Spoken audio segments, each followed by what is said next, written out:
की गंगवार है। कहाँ थी? मैं मिनी बाईपास से आई हूँ। थाना? थाना इज्जत नगर क्या लगता है। मामला है? हमारा मामला जो है शिवाजीपुरम कॉलोनी का है। हमारी गली में एक कारखाना चलता है टी शर्ट का। वहाँ पे जयंत कुमार गौतम और उनकी पत्नी रूबी जो है कई लोगों के साथ बैठकर और अपनी लेबर के साथ बैठकर गली में आने जाने वाले हम लोग जितने भी लोग हैं उन पे कमेंट करते हैं। हमारी धार्मिक आस्था को भी गाली देते हैं। ये सारे लोग जो है पार्टनरशिप में काम करते हैं। ये सारे लोग हम गली वालों की जो है मतलब हम लोग को परेशान करते हैं, गाने बजाते हैं, बाहर उठना बैठना इन लोगों का रहता है। जब हम लोग इसका विरोध करते हैं तो ये लोग हमें एससी एक्ट में फंसाने की धमकी देते हैं। इनके यहाँ एक सिपाही आता है प्रमोद कुमार गौतम। उसका भी आए दिन यहाँ पे आना जाना रहता है। 1 तारीख की रात की ये बात है कि इन लोगों ने 4 बजे से ही अपने गाने बजाने शुरू करे, ड्रिंक करे, गली में बहुत हुड़दंग मचाया। जो प्रमोद कुमार गौतम है वो भी गाली देते थे। उस दिन उन्होंने मुझे भी देखकर, मेरे पापा को देखकर गाली दी। हम लोग इग्नोर ही कर रहे थे, लेकिन जब मामला इन लोगों ने अपनी तरफ से बहुत ज़्यादा बढ़ा दिया और ये वीडियो बनाने लगे हमारी उल्टा, तो मैंने अपने कैमरे से इनकी वीडियो शूट करनी जब शुरू करी, तो उनमें से पवन कुमार गौतम जो सरकारी अध्यापक है वो निकल कर आए और मुझे थप्पड़ मार दिया। ये देखकर जब मेरी मम्मी और मेरी बुआ भागती हुई आई कि लड़की पे हाथ कैसे उठाया, तो इन लोगों ने जो है मेरी बुआ को भी पकड़कर इतनी बुरी तरीके से मारा है कि उनके बाल जो है खोपड़ी से पूरी तरीके से निकल गए हैं और उनको गंभीर चोटें आई हैं। उनका मेडिकल भी हुआ है। और ये लोग हमेशा यही करते आते हैं। गली में इन्होंने और भी 2 केस कराए जिसमें इन्होंने एससी एक्ट में ही फंसाया है लोगों को। जी। तो इसमें आपने जो सूचना जब आपकी समस्या हुई, चौकी में या नजदीकी थाने में दी थी?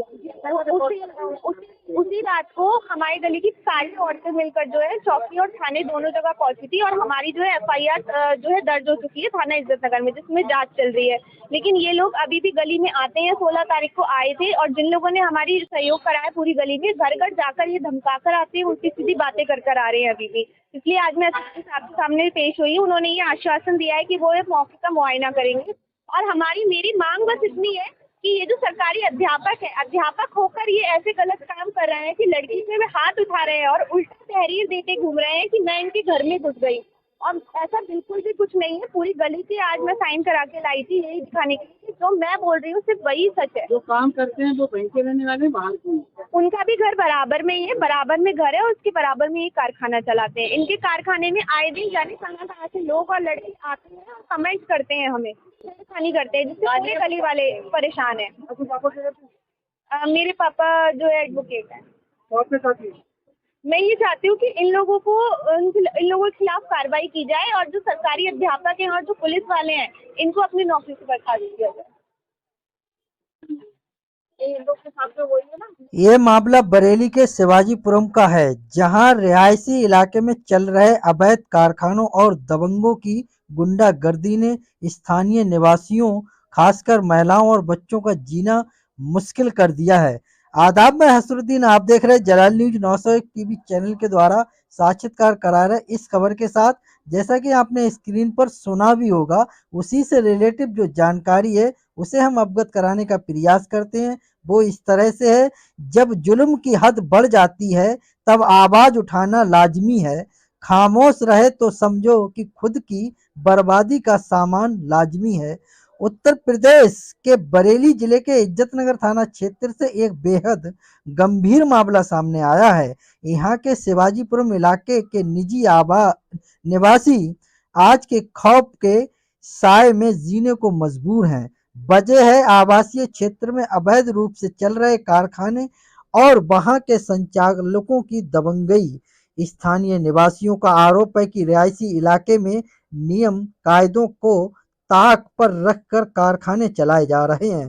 केवल 15 फुट की चौड़ी गली में बड़ी गाड़ियां आती जाती हैं, जिससे दुर्घटना का खतरा बना रहता है। इतना ही नहीं, दिन रात बजने वाले डीजे के शोर से बच्चों की पढ़ाई बर्बाद हो रही है। सबसे शर्मनाक बात यह है कि ये दबंग लोग राह चलती महिलाओं और बच्चियों पर छींटाकशी करते हैं और मंदिर जाने वालों पर धार्मिक टिप्पणियों का कर सनातन धर्म का उपहास उड़ाते हैं। 1 जनवरी 2026 की उस काली रात को याद कर आज भी यहाँ की महिलाएं शहर उठती हैं, जब शराब के नशे में धुत इन लोगों ने गाली गलौज, मारपीट और अभद्रता की हदें पार कर दी थी। हालांकि इस मामले में एफआईआर संख्या 0008/2026 दर्ज है, लेकिन आरोपी अब भी फरार हैं। हद तो तब हो गई जब 16 जनवरी को इन अपराधियों ने घर घर जाकर गवाहों को धमकाया।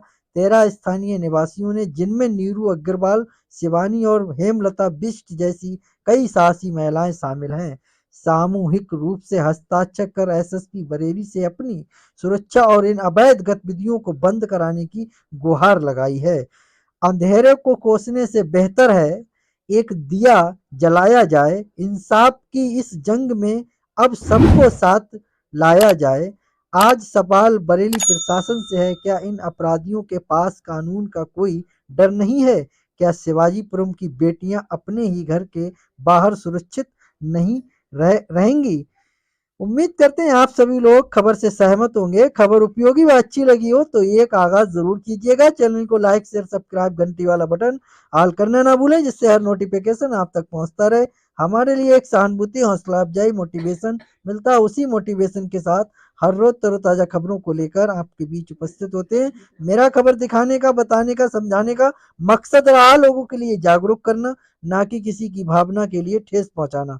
खबरों में हमारे साथ बने रहने के लिए हमारे चैनल जलाल न्यूज 901 के लिए सब्सक्राइब करें, जिससे तमाम छोटी बड़ी खबरें आसानी से मिल सकें। जय हिंद।